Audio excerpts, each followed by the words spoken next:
오늘 아침에는 또 기도가 이끄는 삶이라는 제목으로 시편 61편의 말씀을 통해서 하나님께서 이 아침 우리에게 주시는 은혜를 받기를 소원합니다.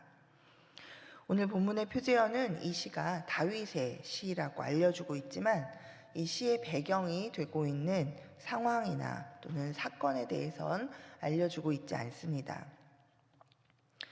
그러나 이 시 역시 다윗이 아주 절박한 위기에 처해 있던 그런 상황에서 지은 시라는 것을 우리가 그 내용을 통해서 짐작할 수 있습니다. 성경학자들은 이 6절에 왕권이 계속되게 해주시기를, 왕의 날들이 이제 오래되기를 이렇게 요청하는 것으로 보아서 다윗이 왕위에 오른 후에 이제 왕권을 위협받았던 그런 어떤 위기의 상황과 관련이 있는 것이 아닐까 하고 그렇게 추정하기도 합니다. 그래서 많은 일들이 있었지만 그 중에 이제 다윗이 아들 압살롬의 반역으로 이제 왕권을 잃고서 황급히 그 밤에 목숨을 구하기 위해서 예루살렘을 떠나지요. 떠나면서 요단강을 급하게 건너가는데, 그렇게 건너서 이 요단강 강 동편에서 피해 있을 때 이 시편을 지은 것이 아닌가라고 추정하기도 합니다. 오늘 이 시편 61편을 여러분과 함께 나누기 위해서 묵상하고 준비하면서 하나님께서 특별히 이 기도가 이끄는 삶이라는 관점에서 생각하도록 인도해 주셨습니다.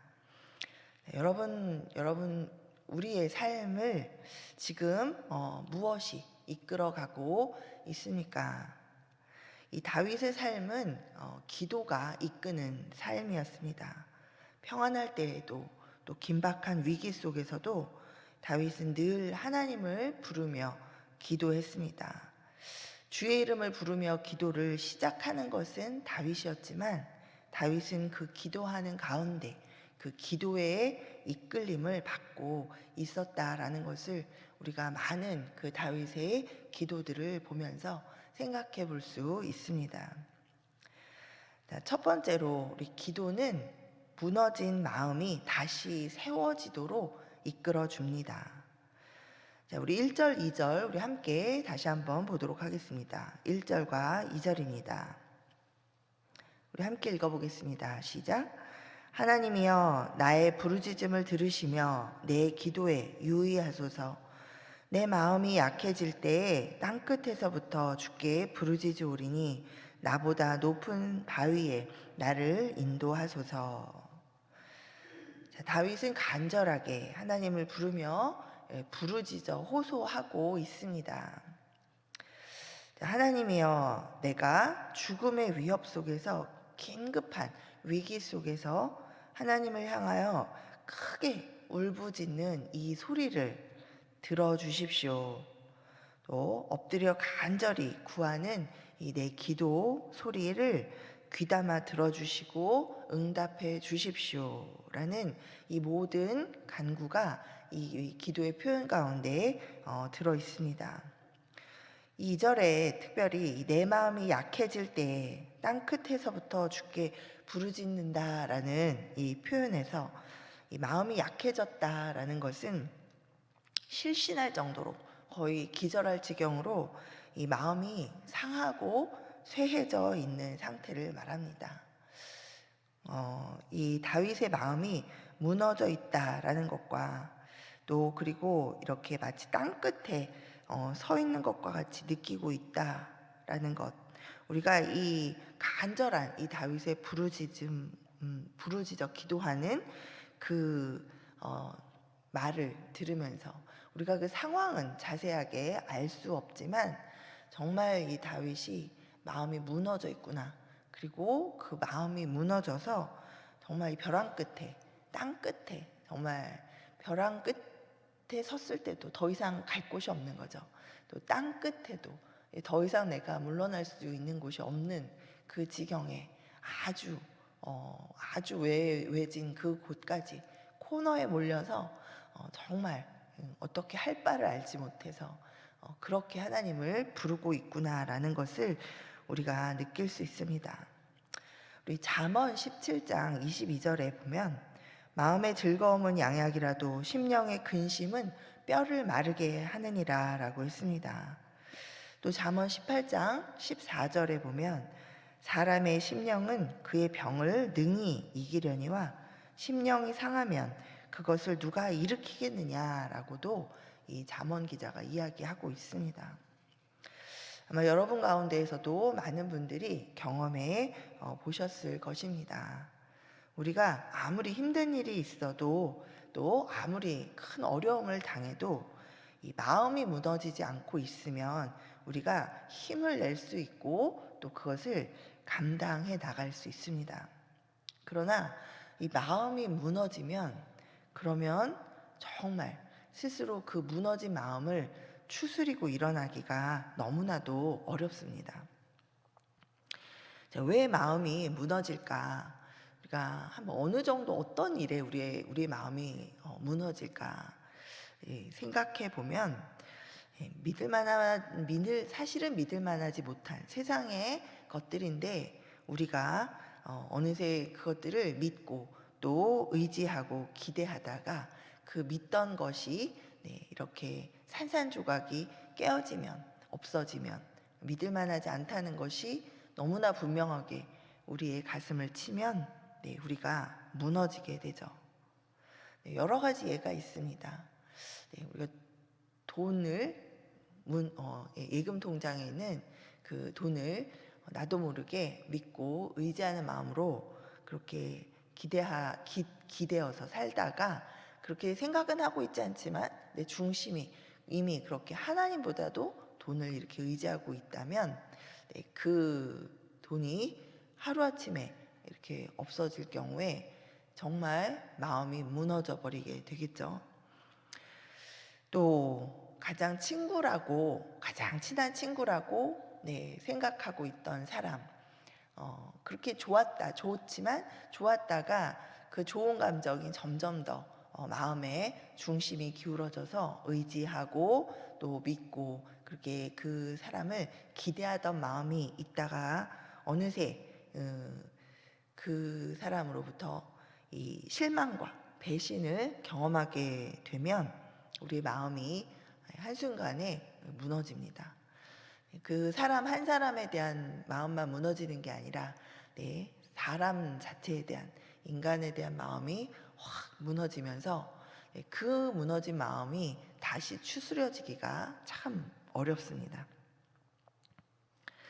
또 뭐 부모니까 또는 자식이니까 목사니까 설마 그러지는 않겠지라는 어떤 그런 믿음, 어떤 그 위치, 그 자리, 어떤 그 사람의 자격, 어떤 그런 것이 당연히 그러지 않을까라는 그런 믿음과 기대가 우리가 있습니다.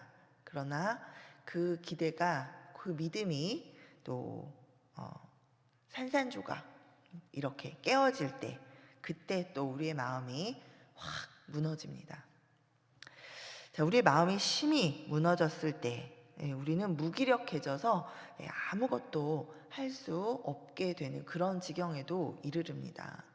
오늘 이 다윗이 이야기하고 있는 마음이 약해져서 라고 하는 그 부분의 원문의 단어는 이 마음이 너무나 무너져서 거의 기절할 지경에 이르렀다라는 거죠. 실신할 정도로 그렇게 마음이 무너져서 내가 홀로서는 도저히 일어나기가 어려운 그런 상태를 고백하고 있습니다.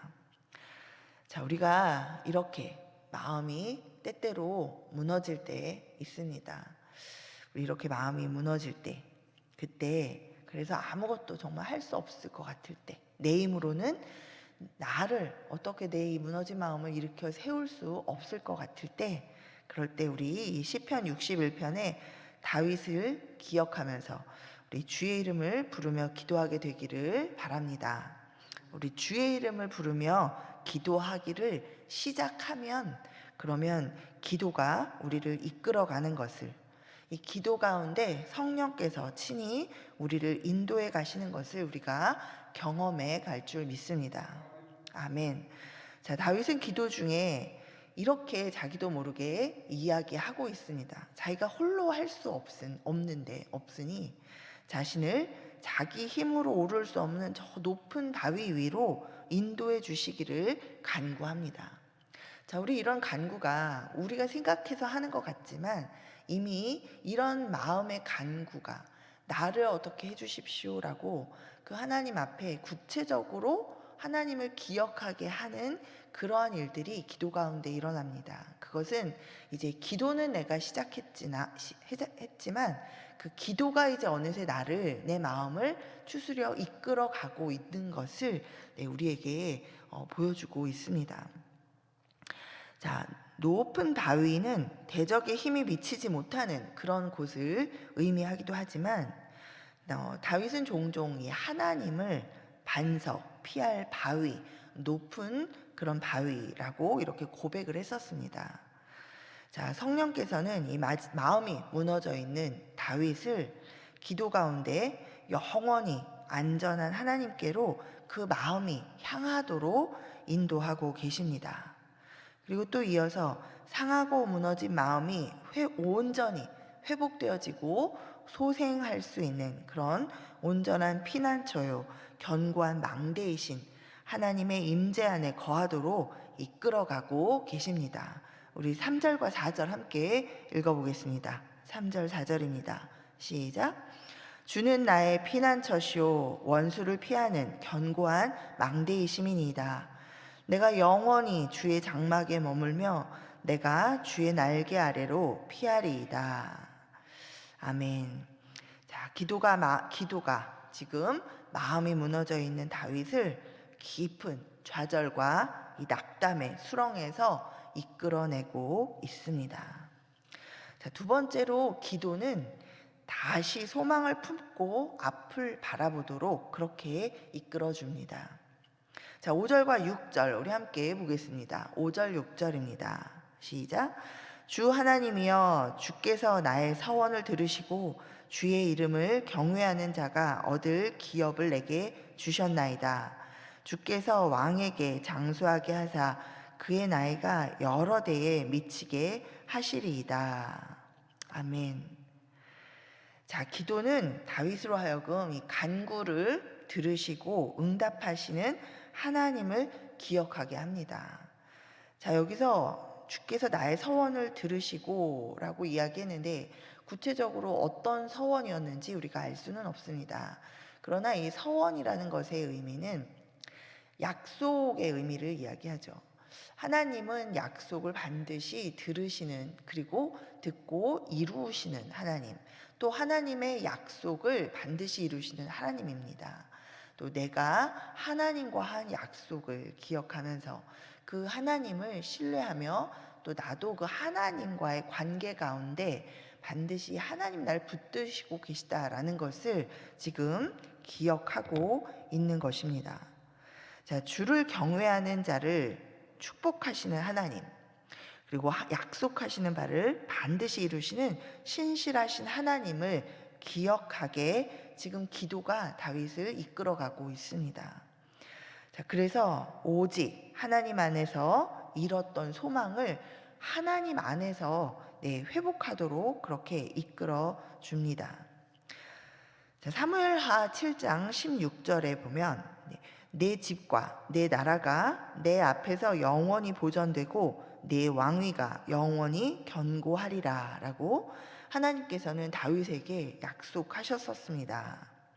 자, 이 약속이 이 다윗의 마음 가운데에서 기억나도록 지금 기도가 이끌어가면서 이런 어려운 상황 가운데, 이 힘든 상황 가운데 정말 마음이 무너져서 나 홀로 일어나 다시 앞을 바라보기도 어려운 이 지경 속에서, 그러나 하나님이 나의 가운데, 내 인생 가운데 하셨던 그 약속을 기억하게 하면서 신실하신 하나님을 다시 기억하고 그 하나님의 약속을 기억하면서 소망을 가지고 다시 인생의 앞을 바라보도록 그렇게 기도가 인도하고 있습니다. 자, 우리가 기도할 때 성령께서 우리 안에 하나님의 말씀들로 소망을 회복하게 하시는 줄 믿습니다. 아멘.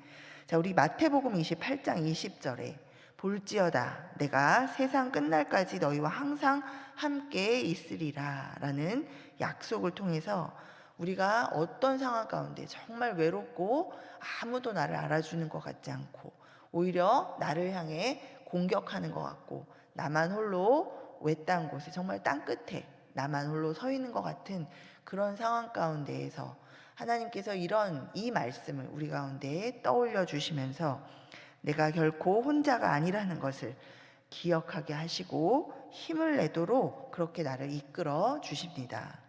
또 요한복음 16장 33절에 이것을 너희에게 이르는 것은 너희로 내 안에서 평안을 누리게 하려 함이라. 세상에서는 너희가 환난을 당하나 담대하라. 내가 세상을 이겼노라. 라는 이 말씀을 통해서 주님과 함께 어떤 어려움도 이기고 승리할 것이라는 그런 소망을 갖도록 이끌어 줍니다.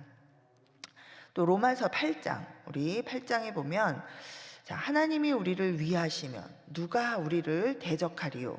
자기 아들을 아끼지 아니하시고 우리 모든 사람을 위하여 내주시니가 어찌 그 아들과 함께 모든 것을 우리에게 주시지 아니하겠느냐? 우리를 우리 주 그리스도 예수 안에 있는 하나님의 사랑에서 끊을 수 없느니라. 이런 말씀을 우리 안에 떠올려 주시면서 기억하게 하시면서 이 말씀으로 하나님의 사랑을 확신하도록 인도해 주고 그리고 그 사랑 안에서 자, 아무것도 염려하지 말고 다만 모든 일에 기도와 간구로 너희 구할 것을 감사함으로 하나님께 아뢰라. 그리하면 모든 지각에 뛰어난 하나님의 평강이 그리스도 예수 안에서 너희 마음과 생각을 지키시리라. 이 빌립보서 4장 6절 7절 말씀으로 또 우리가 근심 걱정 다 떨쳐버리고 하나님의 보호와 인도하심에 그 소망을 굳게 붙들고 일어나도록 그렇게 이끌어 주십니다. 자, 우리가 기도할 때 우리 기도 가운데 성령께서 우리로 하여금 다시 소망을 품고 앞을 바라보도록 이끌어 주시는 줄 믿습니다. 아멘. 자, 우리 마지막으로 기도는 우리로 하여금 이제 믿음으로 행하도록 다시 믿음으로 한 걸음을 내디뎌 살아가도록 그렇게 이끌어 줍니다. 자, 우리 7절과 8절 우리 함께 읽어보겠습니다. 시작. 그가 영원히 하나님 앞에서 거주하리니 인자와 진리를 예비하사 그를 보호하소서. 그리하시면 내가 주의 이름을 영원히 찬양하며 매일 나의 서원을 이행하리이다. 아멘. 자, 다윗은 하나님 앞에서 살겠다는 의지를 다시 힘차게 이제 표현하기에 이릅니다. 자, 이 부분을 문자 그대로 해석하면 영원히 하나님의 얼굴 앞에서 살 것입니다 라는 그런 의미입니다. 자, 다윗은 이제 하나님의 얼굴을 외면하는 삶이 아니라 하나님과 얼굴을 마주 대하고 사는 것과 같이 그렇게 살아가겠다라고 결단하고 있습니다. 그리고 날마다 그렇게 주 앞에서 살아가면서 주를 찬양하는 삶을 계속해서 살아가겠다라고 그렇게 결단하고 있습니다. 자, 처음에 기도를 시작할 때는 마음이 무너져서 탄식과 정말 실신할 지경에 있습니다. 내가 이런 상황입니다. 내가 홀로 어떻게 할 수 없으니 나를 도와주십시오라고 그렇게 한 탄식과 간절한 부르짖음으로 이 기도를 시작했던 이 다윗이 자, 기도하던 중에 어느덧 하나님의 얼굴을 바라보면서 날마다 하나님 앞에서 살아가겠습니다. 내가 날마다 주를 다시 찬송하며 살아가겠습니다. 이렇게 믿음으로 사는 삶으로 다시 이끌어지고 있습니다. 자, 내 앞에 진리와 인자와 진리를 예비하사 보호하여 주십시오. 이렇게 주님 앞에 간구하고 있는 이 다윗의 간구가 우리 하나님께서 우리에게 예수 그리스도를 이 땅에 주심으로 자, 진리와 인자와 진리 되신 우리 예수 그리스도가 또 날마다 우리와 함께 하시는 그 임마누엘의 하나님으로 우리 가운데 오심으로 우리는 이 다윗의 기도가 성취된 그러한 시대를 살아가고 있는 줄 믿습니다. 자, 우리가 정말 마음이 무너져 힘들 정도로 모든 것들이 다 무너지고 또 내 마음마저도 무너져서 나 자신도 어떻게 할 수 없을 때, 자, 우리 이 다윗의 모습을 기억하면서 나도 주님 앞에 기도하기를 시작해야 될 줄 믿습니다. 자, 우리 말씀을 맺습니다. 우리 힘으로 오를 수 없는 높은 바위요, 또 피난처요, 원수를 피하는 견고한 망대 누구실까요? 바로 예수 그리스도이십니다. 자, 그 예수 그리스도를 우리 안에 또 우리가 영원히 피하고 머물 수 있도록 그 예수 안에 우리가 그 구원의 은혜 안에 머물 수 있도록 은혜를 허락하신 우리 하나님께 감사와 찬송과 영광을 올려드립니다. 우리 고단한 인생길을 걸어가면서 마음이 무너져 내리는 극한의 상황 속에서 아무것도 할 수 없을 때, 그러나 주의 이름을 부르며 기도를 시작하면 기도가 우리를 이끌어 주는 줄 믿습니다. 기도가 우리의 무너진 마음을 세워주고 다시 소망으로 앞을 바라보게 해주고 또 믿음으로 행하는 삶의 행보를 다시 시작하도록 이끌어주는 것을 우리가 경험하게 될 줄 믿습니다. 자, 로마서 8장이 그 이유를 이렇게 우리에게 말해줍니다. 이와 같이 성령도 우리의 연약함을 도우시나니 우리는 마땅히 기도할 바를 알지 못하나 오직 성령이 말할 수 없는 탄식으로 우리를 위하여 친히 간구하시느니라. 마음을 살피시는 이가 성령의 생각을 아시나니 이는 성령이 하나님의 뜻대로 성도를 위하여 간구하심이니라. 우리가 알거니와 하나님을 사랑하는 자 곧 그의 뜻대로 부르심을 입은 자들에게는 모든 것이 합력하여 선을 이루느니라. 아멘.